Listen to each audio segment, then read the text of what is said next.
our homes here on the Women's RoundTable. As you know, because of the coronavirus, we are actually broadcasting from our homes, and this is a pre-recorded program, so you'll be seeing it much later on. I'm Marvelous Mhlanga Nyahuye. And I'm Standegile Mhlanga saying welcome once again to the Women's Roundtable, where we'll be talking about the coronavirus, which has spread throughout the world, including Zimbabwe. Yes, and today is Thursday, April the 30th, 2020. So welcome to all those that are joining us on this program. Of late, we've had this coronavirus that has ravaged the whole world, including Zimbabwe. At the moment, we have 40 people that have actually tested positive for the coronavirus in Zimbabwe and 4 deaths. Star, if you can give us the world figures as they stand right now.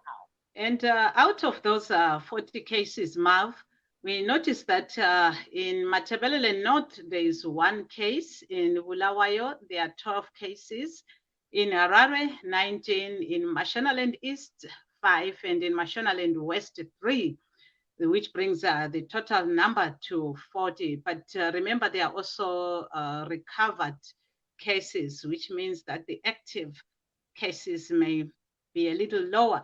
And a number of tests has been done throughout the regions, including 25 in Mad South, but none turned positive there. In Mad North, there were 10, and in Bulawayo, 98, in Harare, 211 tests, because most people are urging the government to do more tests so that the actual number of infections can be revealed.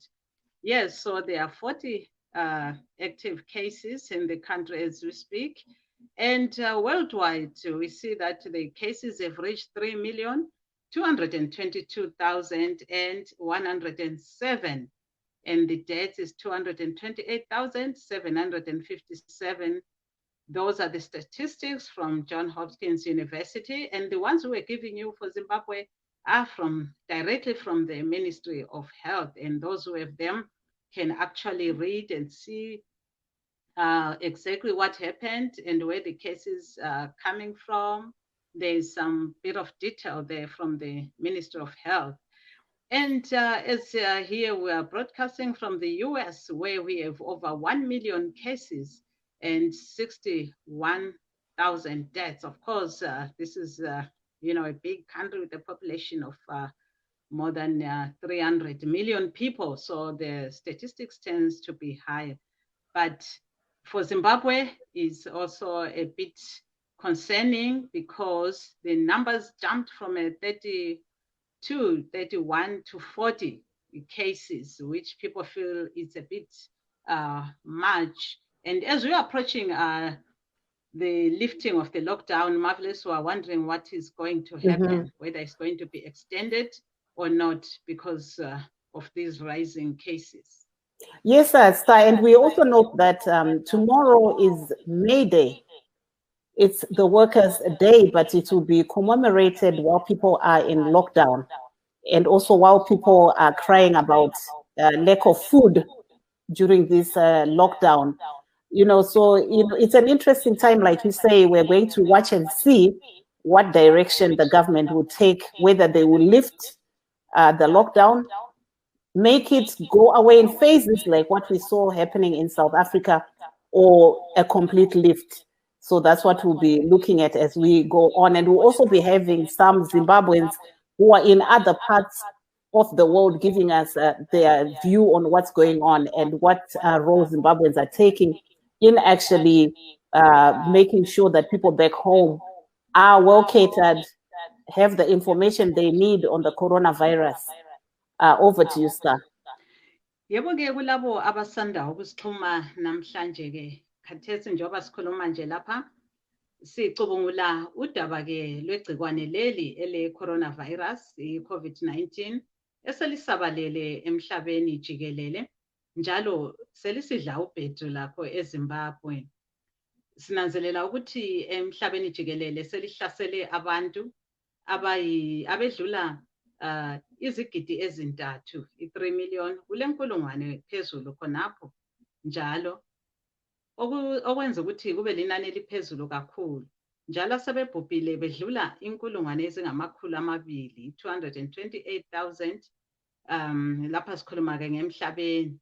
Kodwa siyananzela ukuthi igcikwane leli selingenile njalo emazweni amaningi, lapho elidla khona ubhedu. Siyabona ukuthi khonapha isisakaza sikhona kwele Melika sokubhubhe abantu abangamachumi, abazinkulungwane ezingama-60, ledlula lapho leli nani, 60,000, selifike ku-61,000, labanye njalo phezulu. Lilizwe elikhulu ngempela elilabantu abaningi, yikho lamanani lawa ephezulu kakhulu. Njalo siyananzela ukuthi lihlasele abayinkulungwane, abedlula inkulungwane eyodwa, njalo baningi-ke phezulu kwayena leyo inkulungwane. Amanamba lokhu ekhwela amanani, kodwa bona abantu lapha bazithembe ngokuthi hayi, lokhu abakwenzayo balethemba lokuthi kuzasebenza, abantu kuzayehlisa, ngoba khathesi nxa sikhangela amanani lawa ayekhuphuka. Kodwa khathesi uhulumende walapha eMelika lakwamanye amazwe omhlaba lapha okulamanani amakhulu bathi akusaqansi inani labantu ababhubhayo ngelanga, lakho abakuthi yi-flat curve, bathi sokuzihambela nje kufanana, okutshengisa ukuthi lingabe lisehla inani. Kodwa lokhu akutsho ukuthi abantu sebemile ukube belithola leli gcikwane kumbe ukutshona. Lokhu kusenzakala, kodwa kusafani lakuqala liqalisa. Ngakho-ke lokhu kukhangelelwe emhlabeni jikelele ukuthi kungaba yini lokokwelapha okuthiwa yi-vaccine okungabisela emuva ukumemetheka kwaleli gcikwane. Kodwa sikhuluma nje, akukho okuningi osokwenziwe. Abantu lokhu bekhangeleke ukuthi kuzaphetha ngani. Sinanzelela lokuthi kwele Zimbabwe abantu laba abangamachumi 4 asebehlaselwe yileli gcikwane. Kulapho inombolo efike khona kusukisela siphiwe izolo lugatsha lwezempilakahle lwe-Ministry of Health. Njalo besinike ngezigaba ukuthi esigabeni seMatabeleland North kuloyedwa olegcikwane leli koBulawayo bali-12, eHarare bali-11, eMashonaland East ke 5, eMashonaland West 3. Sokwenziwe-ke ama-tests okuhlola ukuthi bangaki abantu abangabe bethole leli gcikwane, amaningi, kodwa abanye phela baficakala bengalalo. Njalo lo oficakala elalo kuyalandelwa labantu okuthiwa yi-tracing, ukuthi bayefica ukuthi kati kungabe walithatha ngaphi njalo ngobani abahlangana laye labo okungabonakala ukuthi mhlawumbe balithola leli gcikwane. Ngakho-ke yikho-ke siyabe sikucubungula lokhu namhlanje, sixoxa lengcwethi lezinye izizalwane zeZimbabwe ezikwazi ngalolu daba. Yebo Mavela. Aiwa, kunawo vachangobva kupinda muchirongwa chedu, tiri kutarisa isu dambudziko rechirwere checoronavirus icho chatekeshera pasi rose.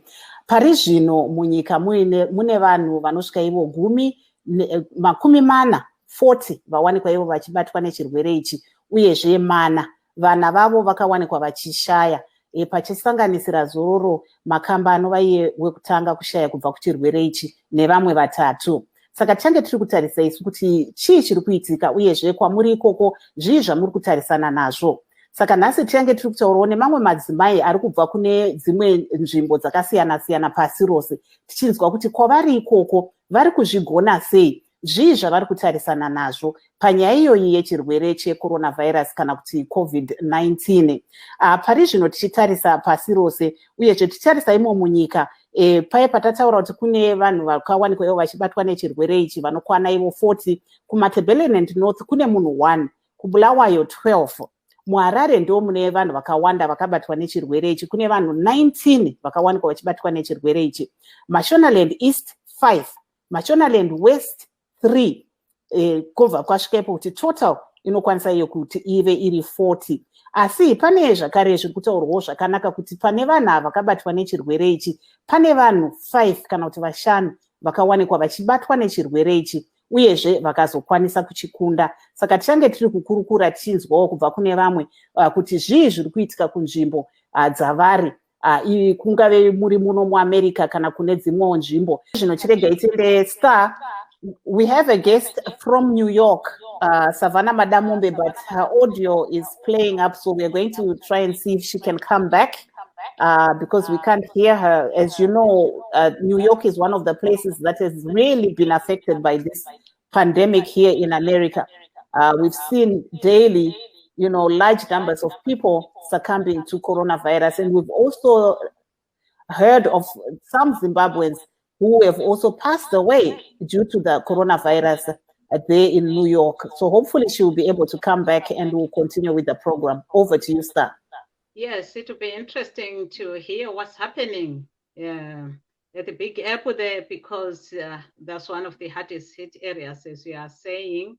And for those who are just joining us, today we're talking about the coronavirus, which has spread throughout the world, and where we currently have 40 cases in Zimbabwe and more than 3 million cases globally, with 228 deaths globally. And we'll be talking with some Zimbabweans on what's happening. We are still waiting for our health experts. We hope they'll be with us here to give you some advice. Njalo siyezwa ke labo abanye abafuna ke ukuya esibhedlela ukuthi odokotela bathi sebekhangela lezo izifo eziphuthumayo kuphela okuthiwa ngama-emergency cases. Ngokusho ukuthi abasaphonga ukuhlola nje umuntu nxa egula lokhuyana okuthiwa nje ngumkhuhlane, isifo nje umuntu ahlala laso. Sebefuna lezi eziphangisayo ukwenzela ukuthi umkhuhlane lo benanzelela abalomkhuhlane lo, kumbe iziboniso zalaba abalomkhuhlane lo esingathi ngama-symptoms, kanye lokuthi bebalayele ukuthi baye ngaphi. Yikho-ke okwenzakalayo khathesi ezibhedlela, akuphonga uthathwa nje iloba ngubani ofuna ukuthi ahlolisiswe.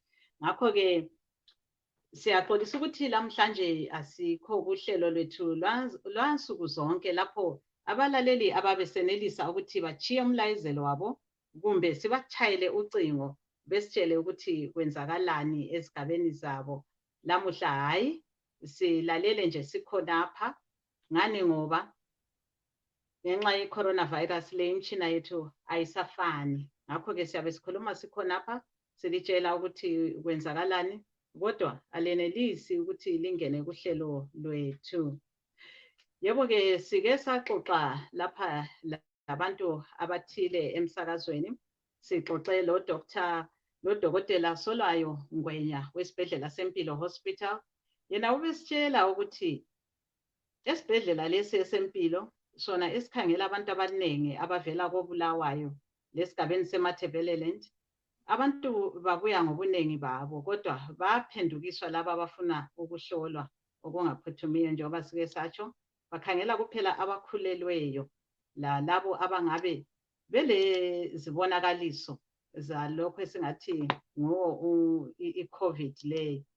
Ngakho-ke sizalithulela-ke ngesikhathi esilandelayo amazwi akhe esitshela ukuthi kuyini okwenzakalayo kuleso sibhedlela, kanye lokuthi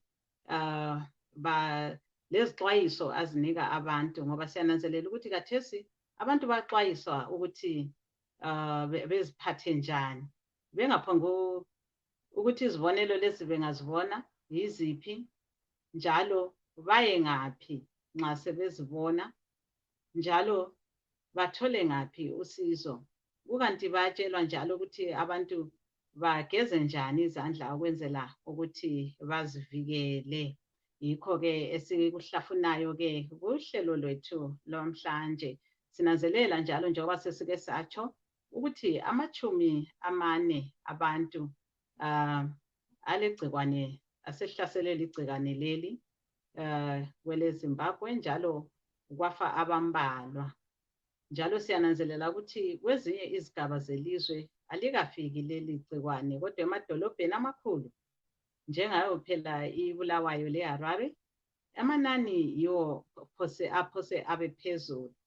Sikhangela ukuthi koBulawayo khona bali-12, eHarare bali-18. Yebo-ke, yiyo-ke inamba leyo sibona iphezulu kakhulu ngoba inani labantu eZimbabwe aliphezulu kakhulu njengalapha kwele Melika. Njalo kuqalisela ngenombolo ezincane njalo. Kusiya phambili inombolo lezi ziyakhwela amanani abe maningi. Ngakho-ke yikho-ke esiyabe esikukhangelayo namhlanje-ke lapha sizabe-ke sililethela lolu daba okwakhathesi besisamelele ukuthi sizwe umhlonishwa wethu omunye silayo yena uhlala khona le edolobheni leNew York ukuthi abuye azosichasisela yena akubonayo. Marvelous. Kunawo vachangobva kupinda muchirongwa tinokuchingamidza ine mufaro. Pano pachirongwa chedu tiri kuenderera mberi tichitaura isu pamusoro pedambudziko rechirwere checoronavirus.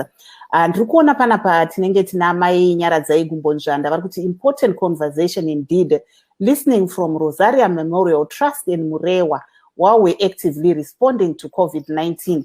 Ndichamboedza kubata amai Gumbonzvanda pamessenger kuti tione kuti tingataura navo here, nekuti ndandavaedza kuti tione kuti vangapinda here muchirongwa timboonesana panyaya yezvavari kuita kwavari ikoko pari zvino kunzvimbo yekwaMurewa uko kwavari, nekuti vanhu vazhinji vari kuita zvakasiyana siyana kunzvimbo dzakawanda kwavari. Saka tichange tiri kungoedza kubatisana kuti semadzimai zvii zviri kutarisana nemadzimai panguva ino yecoronavirus, nyanya kumadzimai ari kumamisha, kuti zvii zvavari kutarisana nazvo pari zvino. Asi zviri kundiratidzai kuti amai Gumbonzvanda vari pane imwe nhare, saka tichangoramba tichivaedza kuti tinzwe kuti vangapinda here muchirongwa vachitaura nesu vachitionesa kuti kumamisha madzimai zvii zvavari kutarisana nazvo, nokuti tinoona kuti munguva yapfuura panga pane mutauro wekuti madzimai vakawanda vanga vari kuwanikwa ivo vachishungurudzwa panyaya iyo panguva ino yelockdown,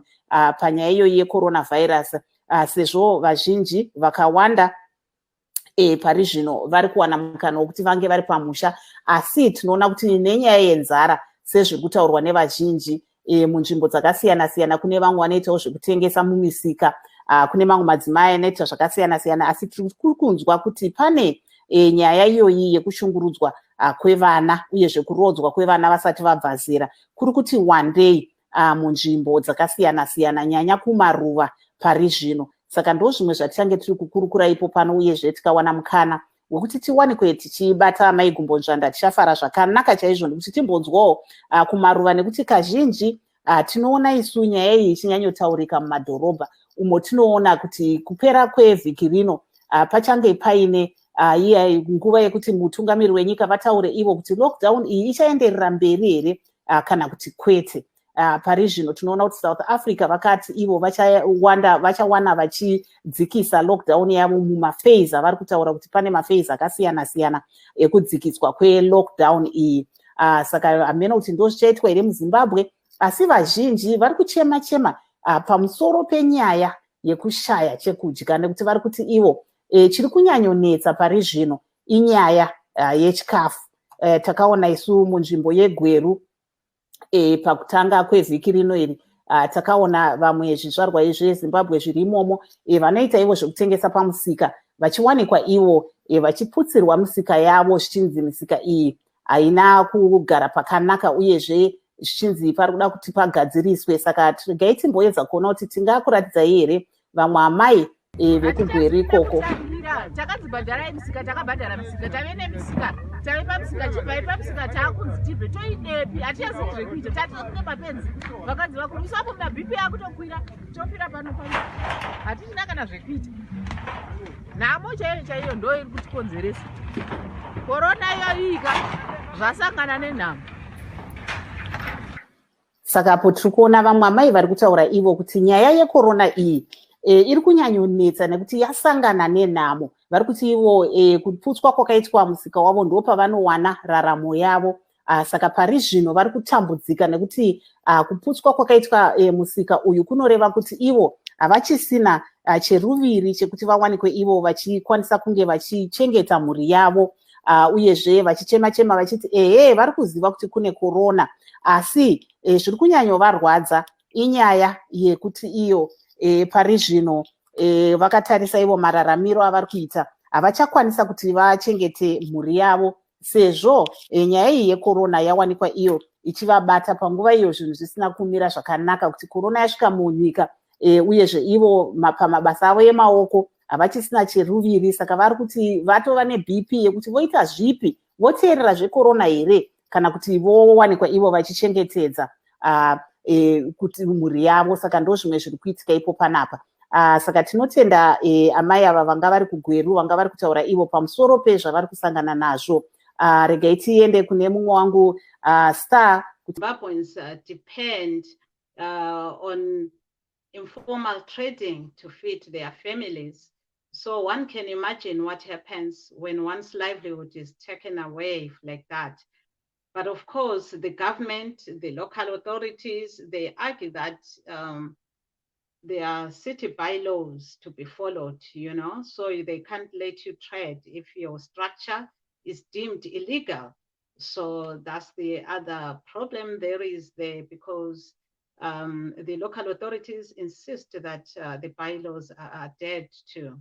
And there was a similar case again in Bulawayo, where some vendors were moved from a busy street where they were selling and told that if you are illegal, you cannot continue trading.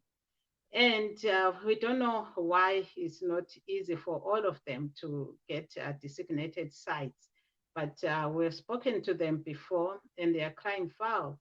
And we did also inquire if most of them have gotten the money that the government promised to these informal sectors and the needy. Remember, there were bailout packages. But we did talk to the vendors associations yesterday, and they still say they haven't accessed the money.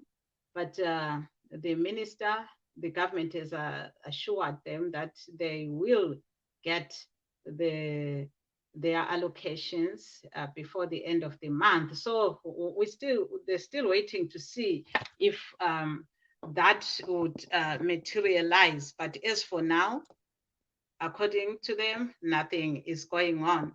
So yes, vendors are facing a lot of problems now because they rely on that money, and they call it a daily hustle, because according to them, it's not even much profit. It's just enough to feed families, like it's hand to mouth.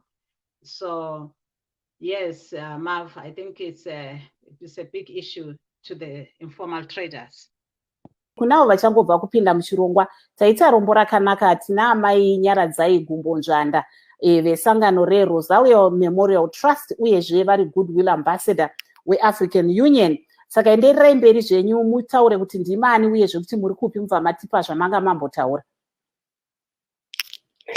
Maita basa ndinoitwa mai Nyaradzai Gumbo Njanda, ndiri kuno kwaMurewa kwandinoshanda neRosario Memorial Trust. Tiri kuresponda kuCovid-19 yakatarisana nenyika, yakatarisana nepassport, uye tiramba takatarisisa kuchengetedzwa kwevana, kunyanya kuchengetedzwa kwemwanasikana. Tiri kutaura nemi tichangobva in the last 2 days receiving information yekuti we have a confirmed patient wemuno maMurewa. Saka setunhu sedistrict tichiri pashoko iyoyi, asi zvaratidza kuti zvotoda kuti tisinde panyaya yeinfection control. Infection control tikuziva kuti matanho akaitwa nehurumende ndekuti tigare mudzimba, paitwe zvana social distancing, tisakwazisana. Asi toziva kuti patiri kunzi garai mudzimba, musaenda chero kupi. Zviri kureva kuti vana nemadzimai nemhuri vanogona kunge vachigara makambunyikidzika. Pakurarama kwatiri kuita ikoko tiri kutosangana isu seRosario Memorial Trust tiri kutendedzwa kuti tiite basa sekuti tiri kuprodusa liquid soap, jaka liquid soap yatiri kuendesa kumaclinic. Saka tosupply maclinic ese mamurewa, nhasi tiri kusupply kushanza. Saka patiri kufamba maclinics imomo, patiri kufamba munharaunda tichipa sipo, uyewo patiri kuRosario Memorial Trust Fund tiri kusangana nemacases akawanda emhirizhonga mudzimba. Mhirizhonga iri kukonzerwa nezvinhu zvakasiyana siyana. Chekutanga ndechekuti vanhu vava kungoswera vakatarisana vari pamba, vari kumaminda zviri nani vanongoenda kumaminda asi pasina chekudya, pasina cheuviri chemhuri, vanhu vari munzvimbo dzavari, bongozozo mudzimba riri kuwedzera. Domestic violence iri associated nepoverty iri mudzimba, iri associated nemalivelihood ari mudzimba.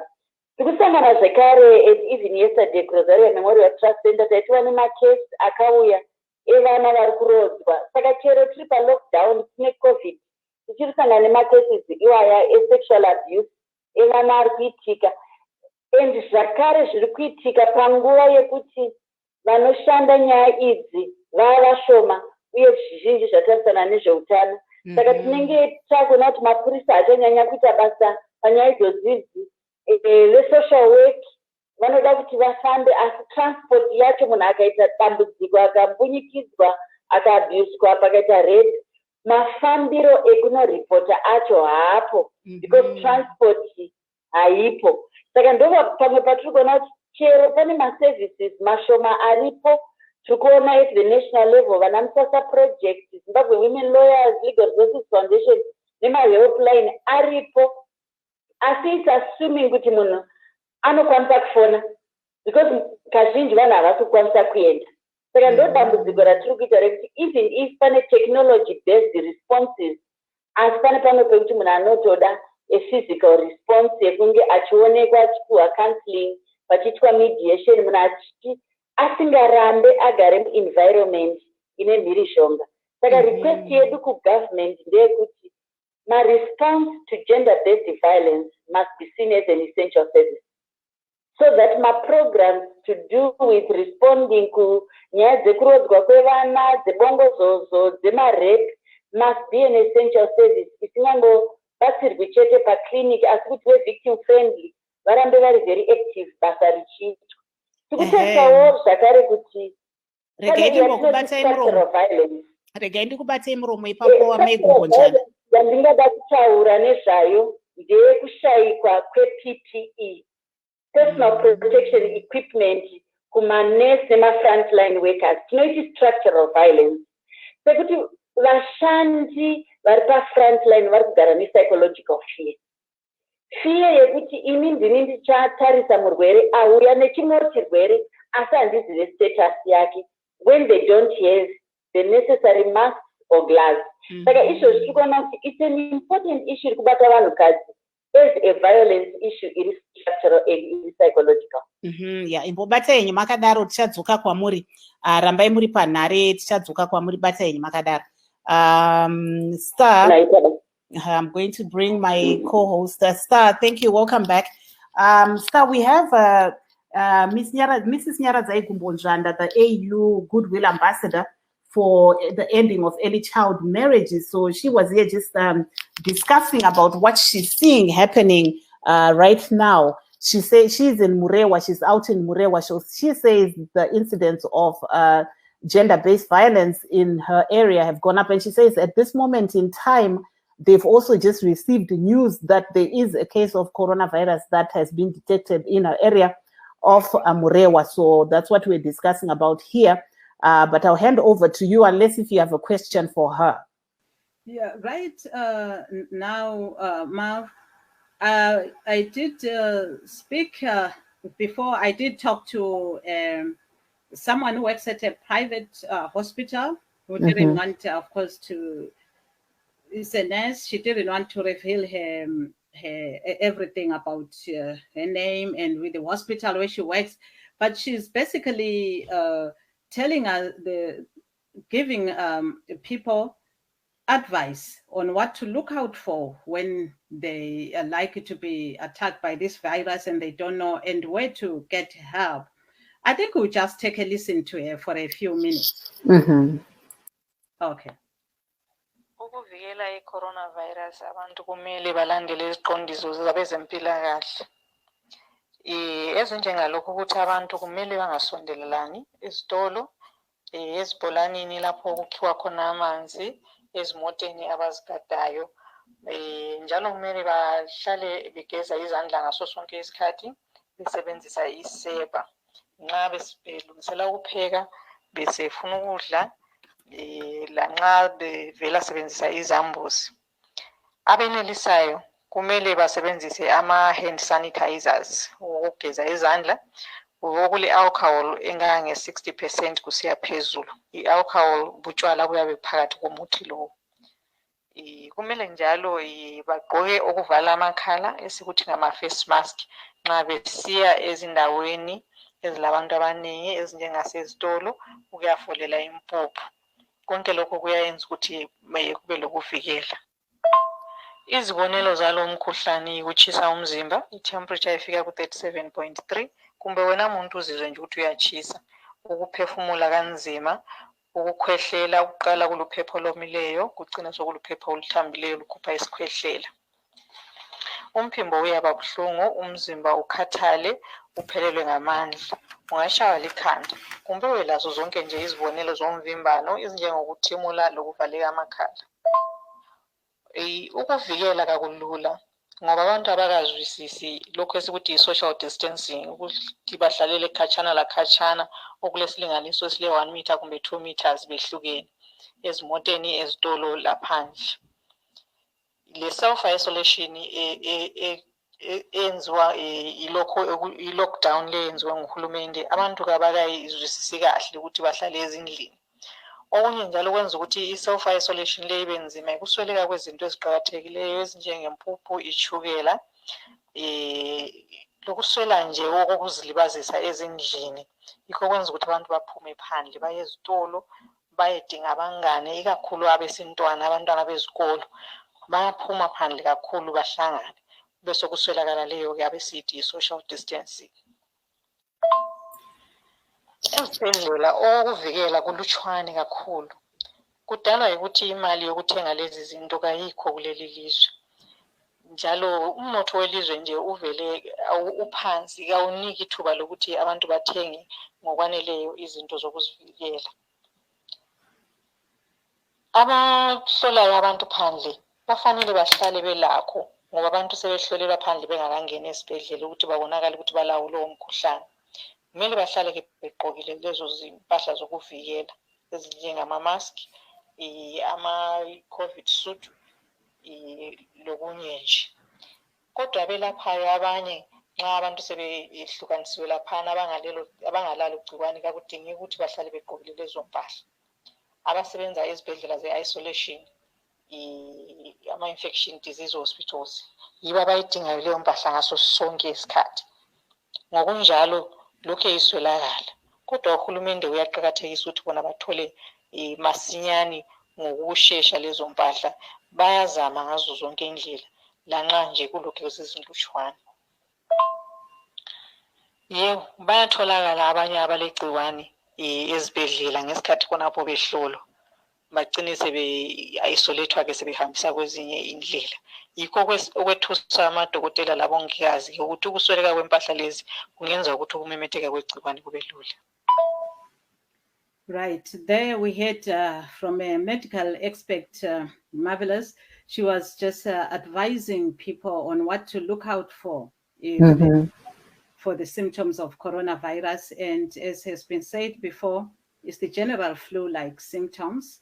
And she was giving general advice on what to do when people to avoid getting the coronavirus. What the doctors have been saying all along, to wash their hands, not to touch your face and all that. And she's saying that actually the people working in hospitals, it's difficult for some of them to access the protective clothing, but on a larger scale, they do have the basic sometimes. But this is a private hospital, so it may be a different issue.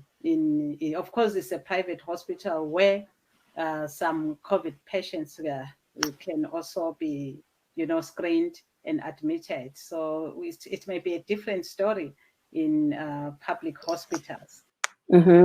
Thank you there, Star. Kune avo vachangobva kupinda muchirongwa, tanga tiri kunzwapo kubva kune nyanzvi munyaya dzezveutano, asi aramba iye kudomwa nezita vachitaura ivo kuti ungazive sei kuti une chirwere ichochi cheCovid-19, uyezve kuti kana uchinge wabatwa unacho zvii zvaunofanira kuita. Saka vanga vari kutaura apo, vanga vari kutaura naStar vachikwanisa kunge vachienderera mberi vachitsanangudza kuti zvii zvingaitwe nemunhu kana achinge awanikwa iye achibatwa neCovid-19 iyoyi, vachitaura zvakare kuti pari zvino nyaya iri kunyanyonetsa inyaya yekuti zvikwanisiro zvekuti munhu akwanise kunge achipfeka kana achinge afunga kuti iye aende kunoita basa rake semukoti hazvisi kuwanikwa. Asi tanzwa zvakare taana mai Nyaradzai Gumbodzvanda, regaitenderere mberi tichitaura navo. Alo mai Gumbodzvanda. Mai Gumbodzvanda, mataura imi nyaya yezvikwanisiro, nyaya zvekuti vanoita basa irori vana mukoti navana chiremba kuti iri kunyanyonetsa munyika. Mungatipawo pfungwa dzenyu kuti manga muri kuti chii?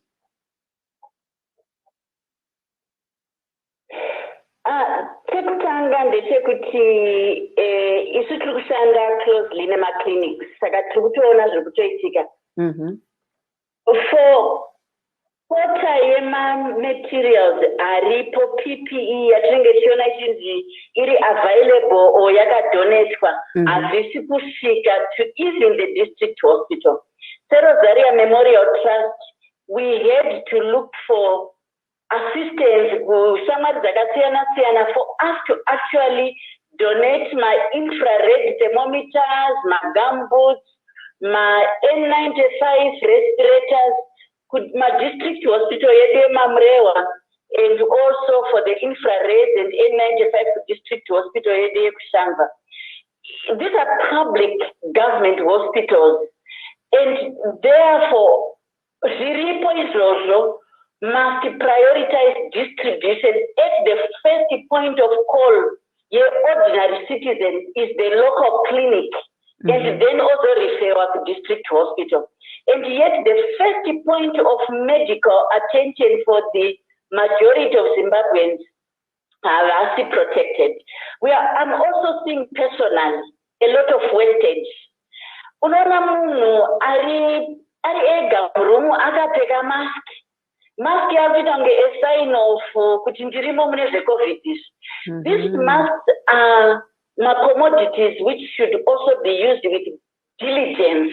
Yes, we want to make sure that we are all protected, but ngatishandisei in a way yekuti taseva zvitoma zvatinazvo zvinofanira kupfekwa nadokta ngazvipfekwe nadokta, zvinofanira kunge zvishandiswa muclinic ngazvishandiswe muclinic, zvatofanira kunge zvishandiswa kumba ngatishandise kumba, because I'm also seeing a lot of expensive masks achingoshandiswa paasingafaniri kunge achishandiswa. Saka it's also about efficiency nezvishoma zvatinazvo will take us very far. Thirdly, what we also want to see is local production of certain commodities that if you say Rosaria Memorial Trust, only yesterday we produced 300 liters the Chijaka liquid soap. And I know there are so many organizations who produce sanitizers, name. So because the world is closing, each country is getting more closed. What we are looking for international solidarity. Because my border akavarwa. But what we want to do is also to request our government to prioritize investment in innovations and entrepreneurship in community so that we can go to scale and we can save people. Nemari iripo. And lastly, nika yangu inini nika yedu ya Zimbabwe. Yes, we know that economically, economy is down, but we also have national resources in Nika. This is the time when we have to tighten up and say, diamonds,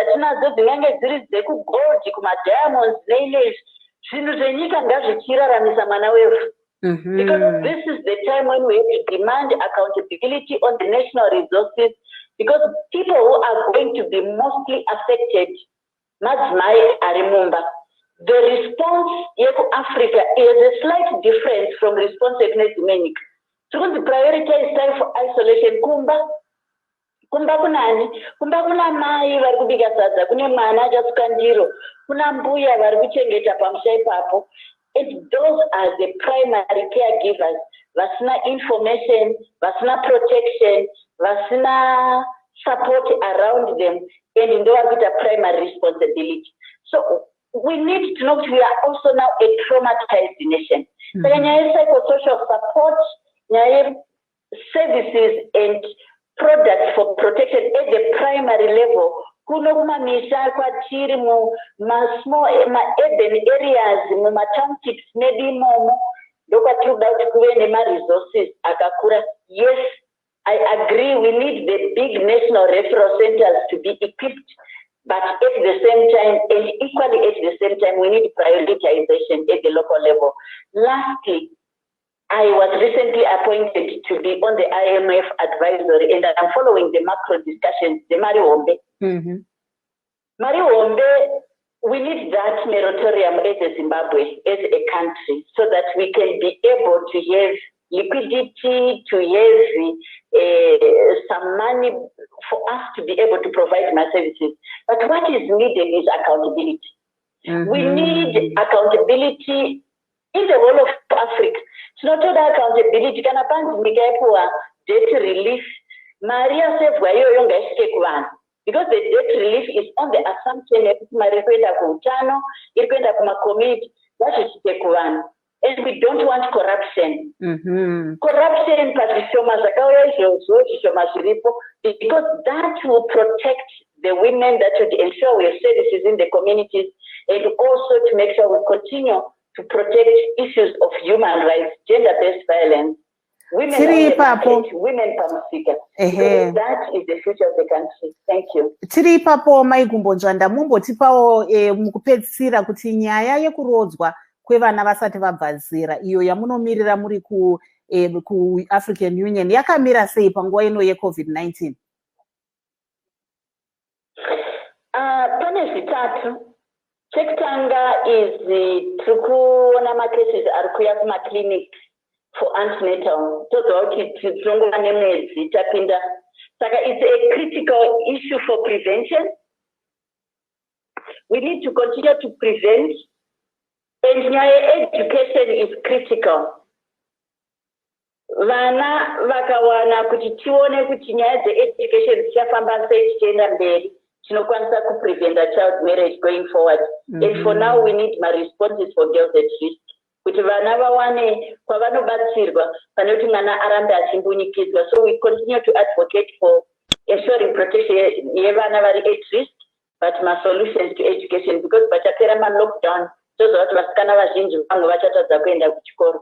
Uye nenyaya yenhamo inenge yatova munyika because of the economic situation, most of our girls would probably be sexually exploited.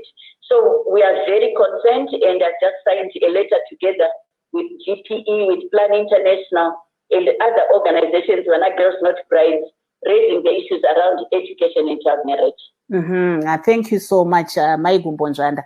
Muve nezuva rakanaka. Star, if I can bring you back on board. We were just hearing there from Mrs. Nyaradzai Gumbonzvanda, the AU Goodwill Ambassador for the end of early child marriage, is just discussing about what she's seeing happening in Murewa. I think if you were listening in there, she was actually saying that she foresees more problems arising from this lockdown after it has been lifted, because now there are a lot of families that will be undergoing a lot of poverty, and some girls might be married off. Yebo ke marvelous limqotho ke lelo elikhulunywa ngumhlonitshwa. Sibonile lapho ke unkosikazi obekhuluma lapho yathi ukuthi kungenzeka ukuthi sokuphela leyi i-lockdown imuli eziningi ziyabe sihlezi seziswela kakhulu ngoba okuningi sokungasabonakali. Yena phela uhlala kunhlanganiso ezimqoka ezifana labo IMF ezicubungula okuphathelane nemali. Ngakho ke sokuke kwachiwo ukuthi umnotho wamazwe amaningi uzaficakala hayi usumubi kakhulu. And Marv, when it comes to domestic violence as a result of lockdown, you find that even professionals say they are not spared from domestic violence. Of course, it affects everyone. Yeah, that's true. You know, because like we were saying earlier on, now people are having to spend literally 24/7 in the house together. So this is either going to bring people together as couples or break them up, or we are going to witness a lot of cases of domestic violence, like what Madame Kumbonjanda was saying there, that she, you know, in the area where she's at in Mrewa, she was just saying some of the issues that are coming up is because of, you know, hunger and things like that, and people just looking at each other. It, you know, those are bad emotions coming to play, and they may result in domestic violence. Yes, and recently I spoke to an official of the ARTUZ, the Rural Teachers Association. They were saying they actually reported, they've actually recorded 2 deaths of their members. Of course, that was some time back. And then I recently reached to one of their officials, Christina Giovanni, to hear what exactly happened and why they think this is to do with domestic violence. I actually spoke to him.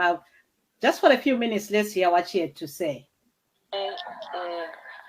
Domestic violence or gender-based violence zikhanya ziyakhuphuka zilokhu zisiba ziningi. Silembiko ethize esiyitholileyo enye ephathelene labanye ababalisi. Kulombalisi wethu omunye otshonileyo kuthiwe utshaywe indoda yambulala. Kanti-ke njalo kulabanye abahlukunyezayo ngendlela eziningi ezitshiyeneyo. Ukuhlukunyezwa sikokubulawa lokutshaywa kodwa ukuhlukunyezwa kubuya kungakuningi.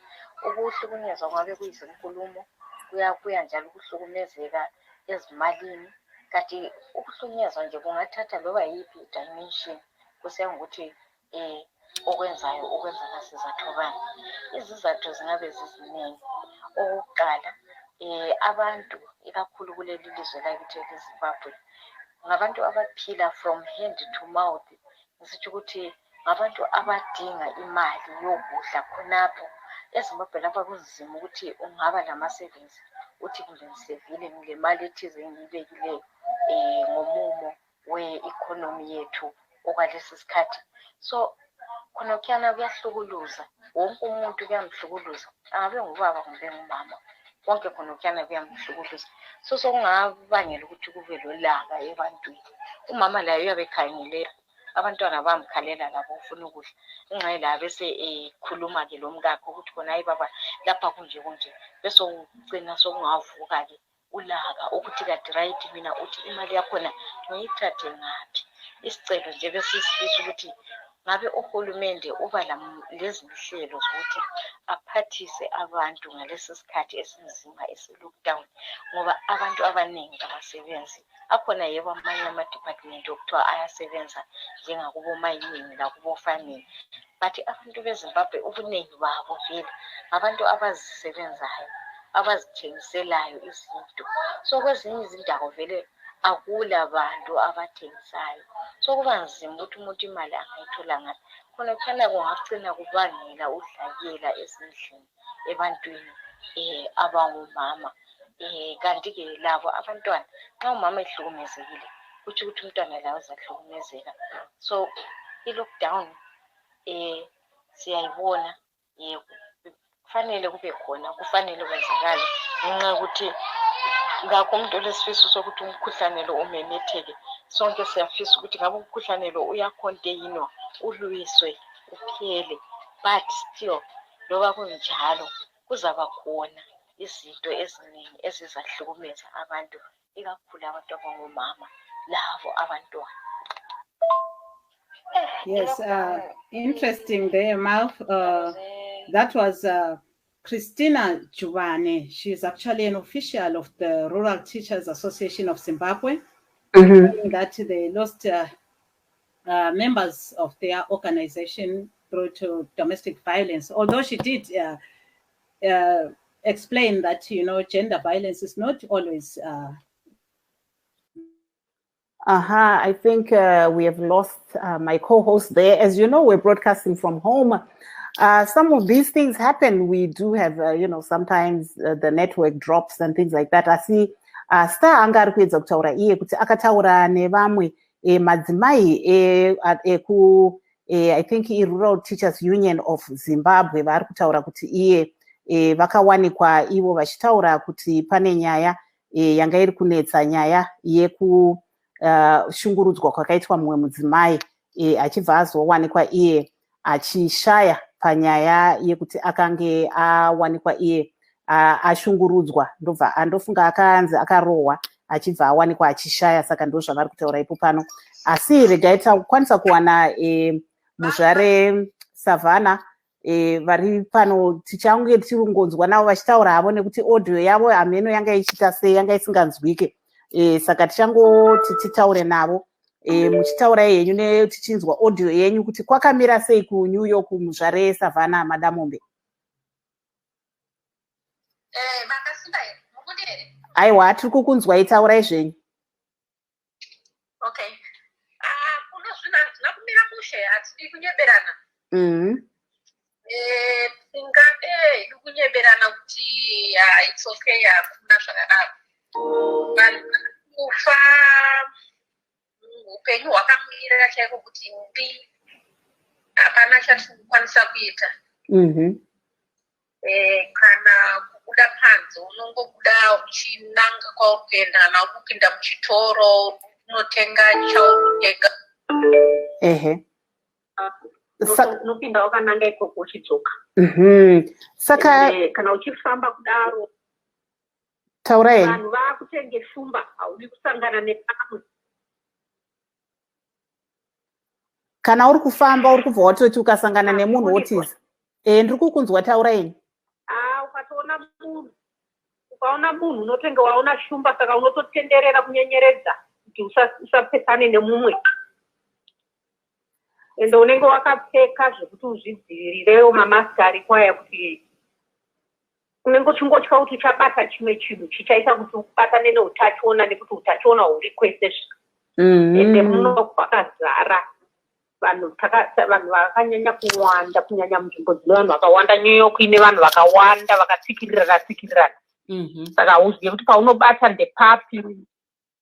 Saka unotongo upenyu hwatave nawo kurarama uri mumba mako wakadongorera nepahwindo. Izvi zvinokonzeresa zvinhu zvakawanda. Hazvisi kuti zvinhu zvinofanira kunge zvichiitwa nevanhu vapenyu kuti unogara wakangoti mumani. Zvinokonzeresa zvinhu zvakawanda pautano hwedu. Mungati imi zvii zvamuri kutarisana nazvo semudzimai? Makatarisa kuti pari zvino kana vana muri kuvataurira sei kuti chii chiri kuitika panyaya iyo yeCovid?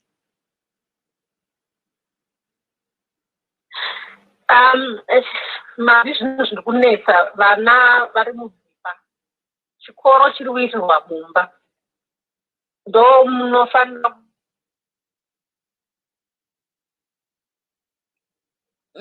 audio zvare Savannah hameno yabva yadambuka. Handisi kuziva kuti zviri kufamba sei, asi vari kutaura ivo kuti pari zvino zvinhu hazvina kumira zvakanaka muguta reNew York. Vari kuti ivo kufamba panze chaipo unotofamba uchitya kuti kana ukasangana nemunhu wakutoita kunge wasangana neshumba. Ndo zvavari kutaura, vachitaura zvakare kuti zvikoro zviri kuitirwa mumba, vanenge vari pamaintaneti nezvimwe zvakadaro vachishandisa dandemutande reintaneti kuitira kuti vaite zvechikoro. Saka vari kutaura ivo kuti zvinhu izvi zviri kuitika zvinhu zvinokonzera kuti munhu pfungwa dzako dzisagadzikane, nekuti vari kuti kana kuti utsanangurire kune mwana kuti chiiko chiri kuitika panzapo. Uchiona kuti maguta akadai seNew York maguta makuru uyezve anotarisirwa kuti nepasi rose kuti muzvare Savannah vadzoka zvakare. Muzare endererai mberi zvenyu kuti zvii saka zvamuri kuita kuti muwanikwe imi muchiwanawo kuti zuva ripere.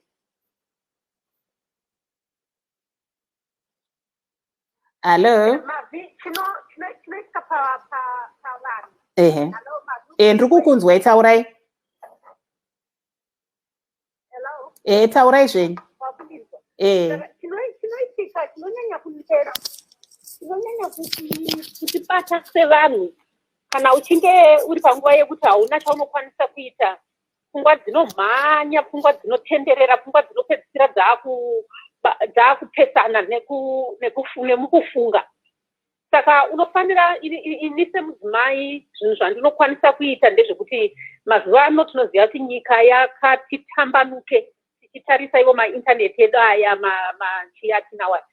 Saka ndinoona kuti kana ndichishandisa intaneti ndichitaura nevanhu vari kunharaunda kune dzimwe, ndichinzwawo magariro avari kuita, ndichiedza kubatsirana navo kuti tobatsirana sei, takabatana sevanhu pamwe chete, tichitora tushoma twatinatwo itwotwo tichitenderedza kandiro kai kataitenderedza kubvira kare kumba. Tinozviziva kuti paiti pakaitika rufu, tinobata kandiro kanotenderera raini rese vachitora hupfu nekandiro chete, asi vaizadza saga. Zvorerukira mhuri yasirwa. Saka ndizvo zvimwe chete zvatiri kuita izvozvi, totenderedza kandiro kedu kuitira kuti ini wacho isu hatisi kuenda kumabasa ravo. Marvelous. Hatisi kuenda kumabasa, hakuna mabasa. Saka zvinhu zvinonetsa, asi kuno tinoti hedu tine rombo rakanaka rekuti hurumende iri kuno inokwanisa kumbotibatsira apa nepapa. Ende ukatsvaga kwekubatsirwa kana kuti uri kuda chekudya chaicho haushaya. Ndingati nhamo yedu ndeyekushaya chekudya ba. Aiwa, nhamo yedu haisi yekushaya chekudya, asi munhu haana kubarirwa kuti agare pasi zuva rese. Zvinhu zvinorema tazviona nhasi. Taichimbofunga kuti kushanda kunorwadza, asi kugara kunotorwadza kudarika kushanda. Aiwa, mashoko makukutu. Chitaurai mazwenyu ekupedzisira nekuti nguva yedu yadyanana. Muzvare Savannah. Indinoti vanhu vese ngatingobatanei, ngatingotenderedzei, tidzokere paunhu hwedu, ubuntu hwedu, zvinhu zvedu zvataita makare. Kuti ini kudya kwangu kwendega kusiriko kurarama, asi kana ndinofanira kuona kuti munopa next zvopangu adye. Aiwa, tirarame chete pamwe chete. Aiwa, pakanaka. Tinokutendai chaizvo muzvare Savannah Madamombe, vanga vanesu vari kuNew York.